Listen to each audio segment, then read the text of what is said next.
Broadcasting from the business capital of the world, this is the Podcast Business News Network. Hey, have you ever driven past a house or a building and think to yourself, wow, that really looks good. How did that come to be? Or maybe you're thinking you're passing a house, looking at it and saying, I really like those features. I'd like to translate that to my house and maybe do an upgrade or a renovation. Well, it all starts with a excellent quality architect. And we have him here today. It is Mr. John Riggio joining us back on the program. Hi, John. How are you doing? Good. How are you, Steve? I'm fantastic. Yeah, it's great to have you back on. You know, in the past, we've talked about some of your accomplishments and what you've done for businesses and homeowners and upgrading their homes. Learned a lot about the code that goes behind a lot of architecture. But I want to go back to the beginning, how you got to where you are. I mean, you're a very accomplished architect in the New York area, New York City metro area. How did this all begin? And I heard one word, tennis. And I don't know how to connect the two dots there, but yeah, tell us that beginning story for you. Yes. What happened is, when I was talking about how I got into tennis and my decision making on tennis, one of the big factors was when I was graduating high school was that I was involved with playing pro tennis, and architect work was flexible hours. I could work in the morning, work in the evening, and I was able to work for myself.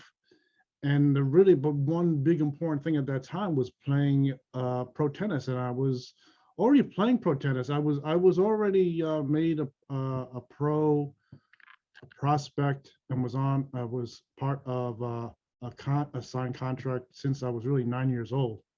Wow! But I had to keep it very quiet. So what happened was, as things developed, as I got older, I really did come through with playing pro tennis. The tennis scout that originally thought I could really play pro tennis, he was really happy about it, and he was someone there in Hicksville, Long Island, and he was really happy about it. I think the one reason why the whole thing started too was when I was young, I was really strong. You know, they gave me a tennis racket, and I really wanted this one particular tennis racket, and I received it as a gift. And what happened was I was playing the tennis racket so good, I was able to bend the whole racket. You know, I was really strong hitting the ball. And this kind of trend continued on as I went from like 9 years old and got older. I was very strong to hit the ball. I could bend the whole frame of the racket and everything, and that was like an indication. They could tell that I could play pro tennis right from the beginning. Wow! So, yes, It's pretty. That's an amazing story that you took it to the level of pro. And so I have lots of questions here, John. Do you still play? Yes, I still play. I have my own meetup of tennis. I still teach tennis now, and so I'm still playing. But what happened was, just to give you the full story of tennis, was I played tennis and I was good enough. I was able to go right up to playing ATP tennis, which is really the major league of playing tennis. And I was excellent player. And I think a lot of my tennis player is within the sports industry, the tennis industry. And what happened was I continued to played excellent tennis, played as a junior pro, meaning I'm younger than 18 years old. In the US, you have to be younger than 18 to be considered a junior player. Then when you get over 18, then you are really an adult player. So then as I graduated high school, I turned 18, became an adult player, and I did really excellent. I was always a good enough player. Sort of like with bending the rackets, I was able to hold my own tennis court. You know, like being like king of the tennis court. I was able to hold my own tennis court, and people from around the world came and played tennis with me.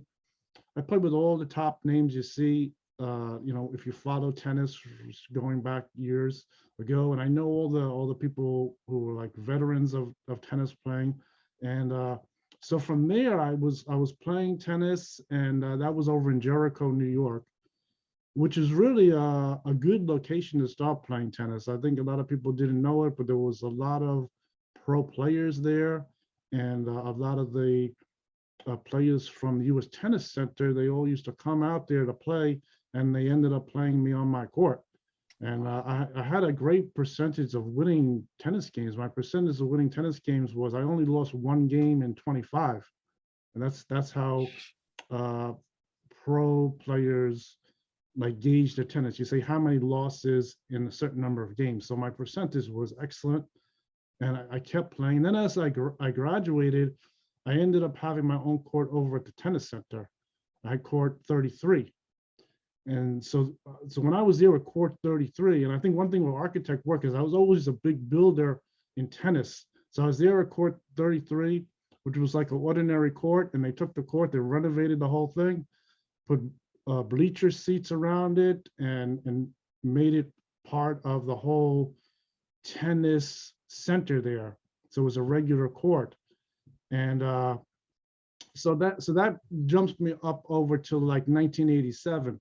So I was playing there, playing excellent. I had my girlfriend came to my tennis court. She bought a ticket, sitting in the bleachers there, and so the whole thing is 100% real. I'm even found on some videos. I was looking to some old videos of some of the top pros like Tony Roach, and I'm in his video. You can see me there. It's really amazing. You know, I'm capturing all kinds of videos and things like that, and in fact, in particular, a lot of people around the world already knew who I was within the tennis industry. I think there's some particular players like in Europe and in Australia and different places. Everyone already knew that they were playing excellent tennis, and they knew that they were going to progress in tennis. And really, I was one player like that. So what happened was, I think I talked about this before, but I had left off in 1987 when I played in the U.S. Open. And you know, with tennis, there's always people have stories of people having little like obstacles and things like that. But what happened was my tennis playing was so great that I went to #1, and the bonus of that at that age is they gave me my own tennis bubble. My own tennis bubble was located at Alley Pond Park in Queens, New York. So that whole tennis center, I was the first one to start that whole tennis center they have there. I think a lot of people in New York City, they all go there to play, learn. It was a building there. They put showers in there for me and everything. And they gave me this desk. This desk was $3,000 desk. Wow. And it was just my desk. And then it looked over a whole set of 6 courts, this one bubble. So I was there playing there. I had my court 33. And everything was going great. They gave me a supervisor to watch the facility. He opened the door for me in the morning and everything. And everything went great. And then one thing that happened there, so I was the only player that was a primary creator of that whole complex there, the one that really built it. And what happened was I made friends with one player, and her name was, turned out to be Helena Sukova. Now she's a player that is in Switzerland, and from Switzerland, what happened was I think I made friends with her, and she came to the U.S., and I think someone forgot to give her any money to live in the U.S. So since she's there at my tennis center, I made friends with her. What I did was I took money from my family and from my own savings, and I gave it to her so she wouldn't have any problems living here. She was gonna fall into some kind of problem, which was really strange. So as part of that, also she stayed there in the tennis center, and she watched a lot of my matches and, you know, rooted for me. She's a good friend. Wow. And from that point on, she went back to Europe. And I was just recently researching her name, and I see that she had an amazing career. She continued on with her career, and she has like a whole great history there in Europe. And so from that tennis center, what happened was there were some events took place that were beyond my control. It has nothing to do with me personally. And maybe I could talk about that another time. so the tennis center, my bubble, we had to leave there. We had to move it. So it went over on court 33 temporarily, but there was no door entrance to get into it. So we had to take that bubble and we moved it over into New York City, and it went on to Sutton East Tennis. You know Sutton East Tennis in Manhattan on 59th Street? So I'm from the New York area, and the name sounds familiar. It really does. Yes. So the entrance where if you go on the Sutton East Tennis, and they have like this entrance off the street there, that entrance was built just for me. The bathrooms in there, the whole thing with the glass panels and everything. The whole thing was built for me. That was my new tennis location. And that tennis center stayed there very long, was permanent. So that worked really good. So I'd wake up in the morning, I go there, I take the train in, take the subway in there. And, I was still young. I was only like, I was going from the age of like 19 years old, going into 19, going into 20 years old.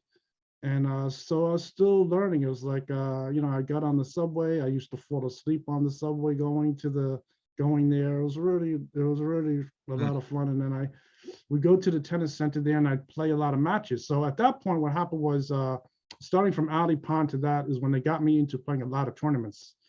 And my tournament winning percentages was very similar to my matches. I was only losing like 1 out of 25.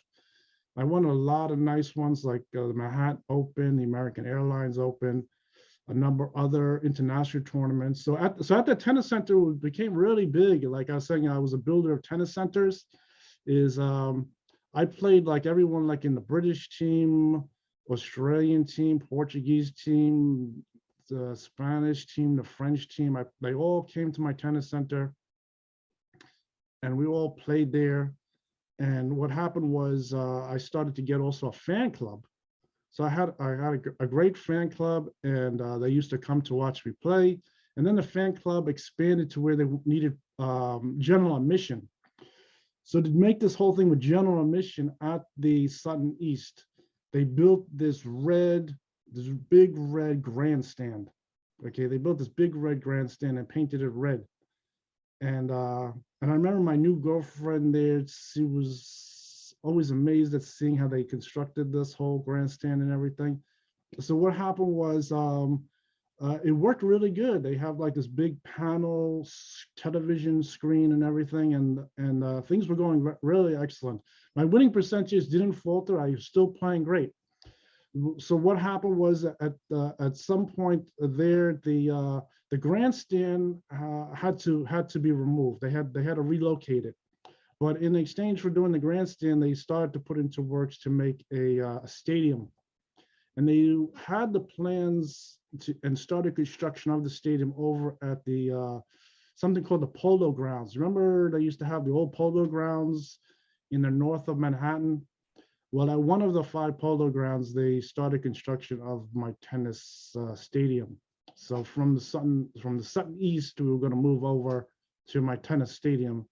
And I think that what happened was there was some problems, like I was saying, that there were some problems. So whenever something happened, like I had a lot of player tennis cards were circulated. They used to see my playing on ESPN. Now, ESPN was a really big thing. Just like, I mean, it was really, really expensive, ESPN. It was really big. And it wasn't just like local Channel 2 sports anymore. This was really big.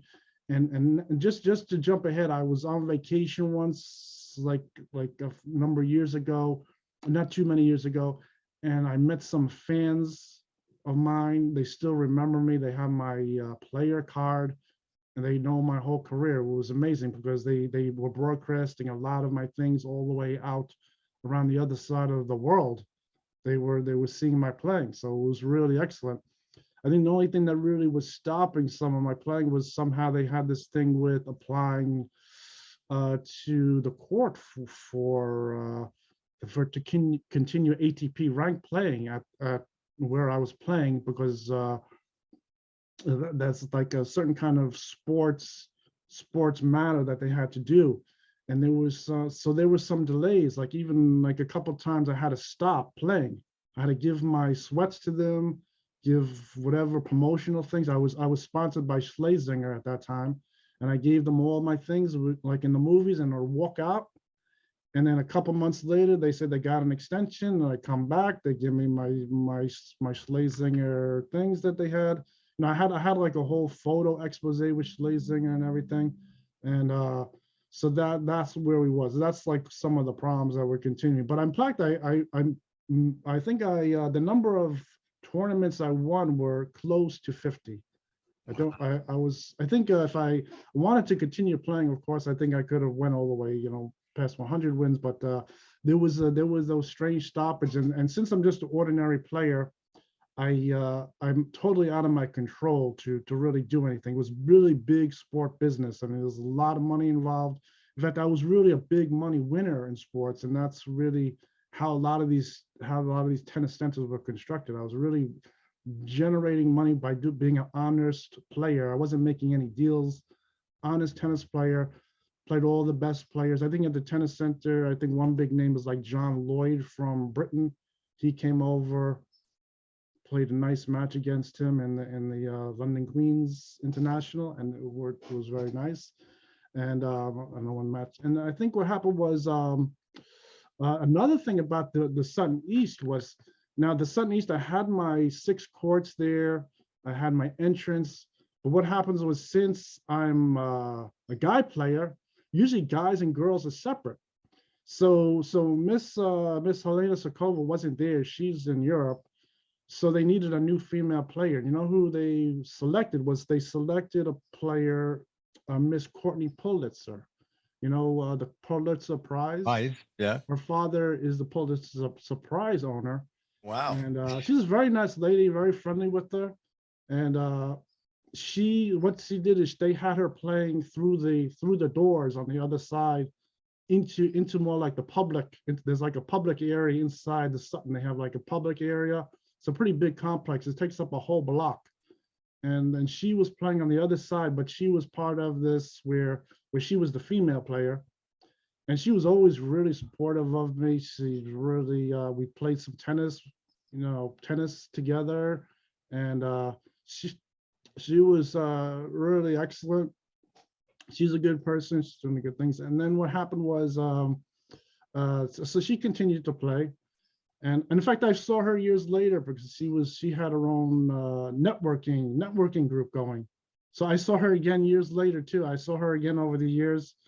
Since my playing had stopped in such a strange way, I sort of forgot about it. And I think I was socializing years later with the same kind of people. That she was there. She was organizing one of the networking events, and it was really amazing. I'm remembering it back now. But yeah, so Courtney Pulitzer was really able to benefit off of my great playing, and she was an excellent player. A lot of people don't know that she was even a tennis player. I mean, I'm revealing this now because I know she wanted publicity, and she was in the top 10, moving up. She was in the top 10 of female players trying to do it. She could beat a lot of guy players. She couldn't beat me. I've never lost any female players. The whole time I was really a top player. They couldn't beat me. It's just that, John, this is an amazing story. Like, I had no idea of the level. You mentioned briefly tennis a couple of times back when we got together. It's just wow, what a history. So I have to know, like, how did we go from tennis to architecture? Okay, so what happened was, so that whole idea of, so while I'm playing here in the Sutton, it went on to a few years later, and I even had to try to help out. I called some lawyers, some big name lawyers. I don't want to reveal their name now, and it was really big stuff there. And so that was going on while I was in college. I was in college studying architect work, and the idea of a flexible schedule was working pretty good. I was still able to go to college and do things like a side job, and then come back and play tennis. And the whole thing with tennis, I still had to keep it quiet. I really didn't broadcast it too much. And I just noticed like a lot of times when we're playing like the big tournaments and the ESPN interviews and things like that, there's always a lot of jealous people coming over, and they want to cause problems. They want to stop, my tennis playing. They want to stop the tennis center there. I think that's pretty typical. I think a lot of people don't talk about things like that.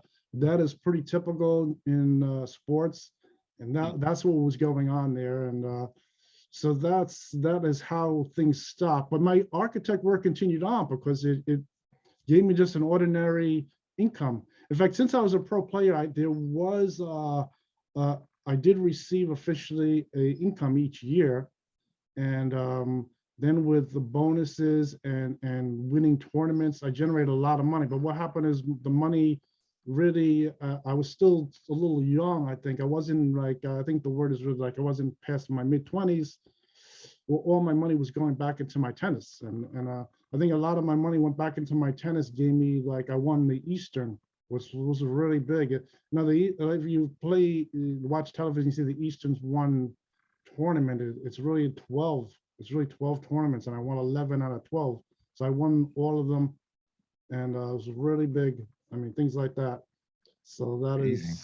that is what was going on. And then I think one problem, which really I didn't bother me, but as I played in each like set of years, I had to make up a name. I had to make up a tennis name. So I think my first tennis name that was really official was was Jack Racket. That was my first name. So That you was is that the name you would go by?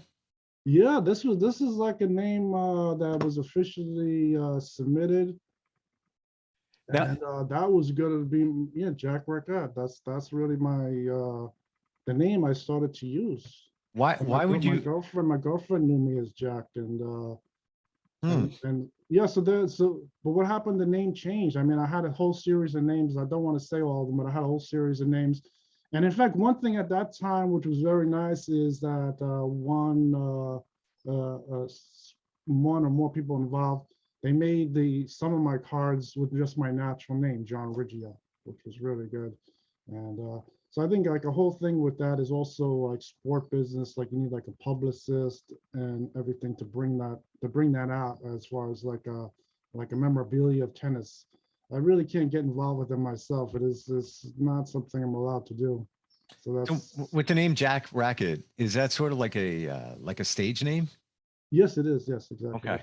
And I think Wow. that name would eventually I'd have to pay to like change it and register it officially as my natural name. And that's really what was going on. So, but from that, my name, I use different names, but overall they were able to put most of my sport information on a player card with my natural name at that time when I was at Sutton East.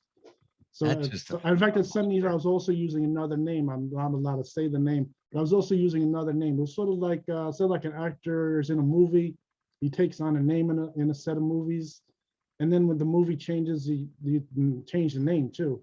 They do that. I think they do that for really my own safety, really, because some people become so jealous they're gonna come over, try to stop everything, and Wow. that's what was happening. Yeah. Yeah. You're giving us an amazing history, but at the same time, the backstory on professional tennis. Because with the name thing, I was never aware of that. So that's like pretty interestingly cool. Um, so how did it all end? But where did we leave off on the professional tennis? Well, what happened was there was a stoppage because they needed to keep my ranking at the Sutton East. And what happens is that it involved a lot of things with the sponsors, having lawyers to go there. And I received one extension of time after that, and that was good. But then I had to go back again, and I think to get around that stoppage was really for me to move to California and to pick up another sponsor that they had waiting there. But I think that didn't really go ahead because I think it was too much in the wind that it wasn't going to go ahead, and that's it. So that was where that ended. So what happened was at that point I left. I wasn't allowed to play any pro tennis. It's completely unallowed. I can get in big trouble for it. At that time, if I was going to continue play pro tennis without this the continuation of the rank approval, they give me a fine of like $300,000. It was really big. So is that So my where, playing stopped, and then I ended up coming back to tennis, just playing on my own, and I teach tennis now. So when there are people they learn tennis from me now, they're learning, because I learn from the best people, and it's people like Tony Roach and things like that, and it's really amazing. I can give people the best education in tennis. what a In fact, hit. I was so good a tennis player, like at Alley Pond and at Sutton, they used to send other up and coming pros, and I used to teach them. I used to teach them, and a lot of times they'd go off and they'd win a pro tournament. They come back and tell me, which is really like a big achievement for someone teaching tennis. So I was doing really good. They had me as I was one of the tennis pro teachers, which is really big. So when you were playing tennis, John, and we have a couple of minutes left, I'm just kind of I curious. think they'd equate that to like if you're like a Harvard professor. They come to me and I was an Wow. expert at the game, at the top of my tennis game, and they would teach me. I would teach them how to play. Did you have thoughts of architecture and going potentially in that direction in the back of your mind while you were playing tennis? Was that always let's say, a passion of yours at the same time, or tennis ended and that's where you picked up the architecture?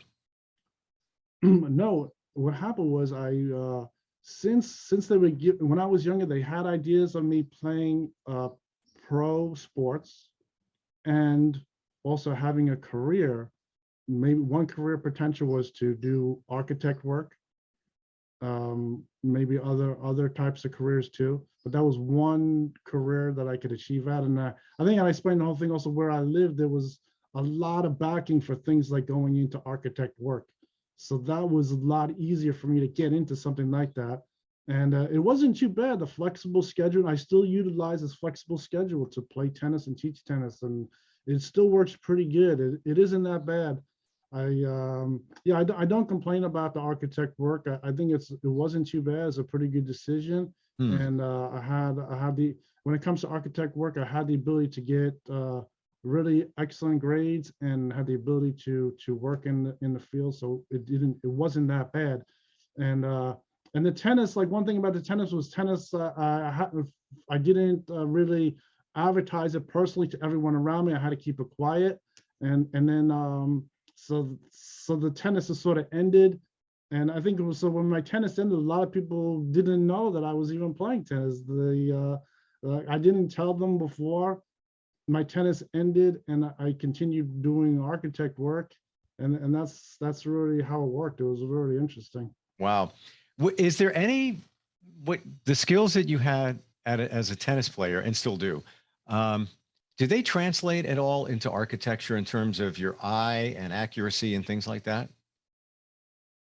I think so. Yeah. Yes, yeah, I think so. Because you're very detail oriented if you're working as an architect. And I would have to imagine if you're a professional player, you're looking at that court a totally different way than, let's say, somebody like me that really doesn't play a lot of tennis. You're looking at it as, more of a, I need to set that ball right there. I know how many feet I've got there. I know where we're going with that there. Yeah, I would think the same thing as an architect, where you're very detailed and things have to be done in a precision way. Yes, in fact, one thing I always think about with tennis, with pro tennis playing and really being competitive on the court, I used to really meditate before each match to really think about how I'm going to play on the court, my whole strategy of playing. Hmm. And I think that ability to really achieve a tennis, I applied toward architect work. And I think that helped me really go through college, achieve with excellent grades, and I think I still use that kind of ability of trying to concentrate on my work at really coming through achieving, and that helps me in my profession. I think my architect profession is really benefiting from my tennis training, my tennis success, and I think I've been able to use it in the profession, and it's working pretty good.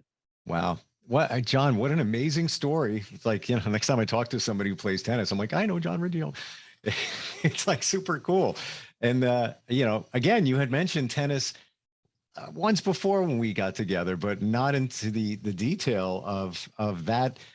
I mean, it was a career to a certain extent. It ended, maybe earlier than maybe you thought or whatever, but then you segged into architecture and just an amazing. We're out of time, but I want to tell everybody if they want to. Because what happened was I had stopped. I talked about this once before, but I stopped. Because I went up to number one, and I held that number one till my playing ended at Sutton East. It ended because of other things that had to do with sport business, but my playing never came down. I didn't get into where I was losing matches and then had to start a go away and things like that. So it sort of ended where I was still playing great and wasn't really losing anything. I wasn't losing matches. I was still a big winner. Well, you know what? It's if you're going to end something, it's better to end it at the top. Just gotta walk away from there. His website is John Riggio, JohnRiggio.com. If you want to learn more about him, architecture, and John, thanks for sharing that story. And I do remember you said 1987 the last time we talked about it. And that's where we had left off, but I'm glad we went into some detail. That's it's beyond amazing. Beyond amazing. Yes, thanks. Yeah. All right, we'll get together again. I can't believe we're out of time. We'll get together again sometime soon, John.